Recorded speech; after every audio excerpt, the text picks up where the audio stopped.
और जे ऑफिसर 20 बरस तक जो माल टाना है ना, वो सारे ऑफिसर दिल्ली भागने की तैयारी में है भाजपा के डर से। चाहे माननीय मुख्यमंत्री जदयू का बन जाए, भाजपा का बने, जो भी बनेगा, आईपी गुप्ता का दरवाजा उनको खुला रखना पड़ेगा।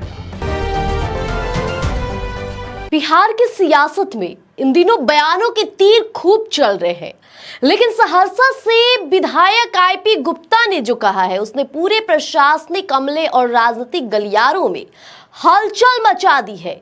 दरअसल आईपी गुप्ता ने सीधे शब्दों में कह दिया है, चाहे मुख्यमंत्री कोई भी बने, दरवाजा तो आईपी गुप्ता के लिए खुला रखना ही पड़ेगा। हाँ, विधायक जी यही नहीं रुके, उन्होंने एक बड़ी भविष्यवाणी भी कर दी है और बिहार में अगली सरकार सिर्फ और सिर्फ बीजेपी की होगी और मुख्यमंत्री भी बीजेपी का ही बनेगा। लेकिन सबसे तीखा हमला तो उन्होंने उन अफसरों पर किया है जो पिछले 20 सालों से मलाई काट रहे हैं। विधायक आईपी गुप्ता ने साफ चेतावनी दी है, जिन अधिकारियों ने 20 साल तक माल टाना है वो अब दिल्ली भागने की तैयारी कर ले, वरना बीजेपी की सरकार उन्हें सलाखों के पीछे पहुंचा देगी। अब गौर करने वाली बात तो ये है कि एक तरफ मुख्यमंत्री नीतीश कुमार लगातार सम्राट चौधरी की ओर इशारा कर रहे हैं, जदयू के कद्दावर नेता विजय चौधरी भी कह रहे हैं कि इसमें सस्पेंस अब कैसा है, अब सम्राट चौधरी ही होंगे। लेकिन बीजेपी ने अभी तक अपने पत्ते नहीं खोले हैं। ऐसे में आईपी गुप्ता का यह बयान कि बीजेपी की सरकार आ रही है और भ्रष्ट अफसर बोरिया बिस्तर बांध ले, तो बिहार की राजनीति में एक नए तूफान का संकेत दे रहा है। क्या सच में भ्रष्ट अधिकारियों के लिए दिल्ली भागने का वक्त आ गया है? और क्या वाकई मुख्यमंत्री की कुर्सी पर बैठने वाला चेहरा आईपी गुप्ता के लिए दरवाजे खोलकर रखेगा? तो चलिए आपको सुनवाते हैं आईपी गुप्ता का वो पूरा बयान जिसने बिहार की राजनीति में हलचल मचा दी है।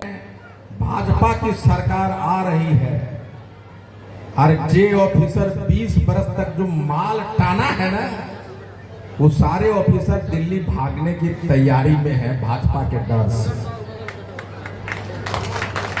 और भाजपा जो मुख्यमंत्री बनेगा ओकरा मालूम भाई कौन कौन चोर ऑफिसर बैठा हुआ है, उस सब पे कार्रवाई होगा। कम से कम 1 साल तक भाजपा तो काम करेगा भाई, ये हमको भरोसा है कि 1 साल तक कम से कम काम करे। लेकिन इतना भरोसा कीजिए, चाहे माननीय मुख्यमंत्री जदयू का बन जाए, भाजपा का बने, जो भी बनेगा, आईपी गुप्ता का दरवाजा उनको खुला रखना पड़ेगा ना। मुख्यमंत्री चाहे जो भी बने, सहरसा का काम उनको करना पड़ेगा। और जो भी सहरसा के वो ऑफिसर जो समझता है उनका कोई कनेक्शन यहाँ है, नालंदा घर है, या ओकर ऑफिसर कोई सीएम हाउस में बैठल है और सीएम के सीधा कनेक्शन में रहता है, तो अपना बोरिया बिस्तर बाजो, डुगडुगी बजने वाला है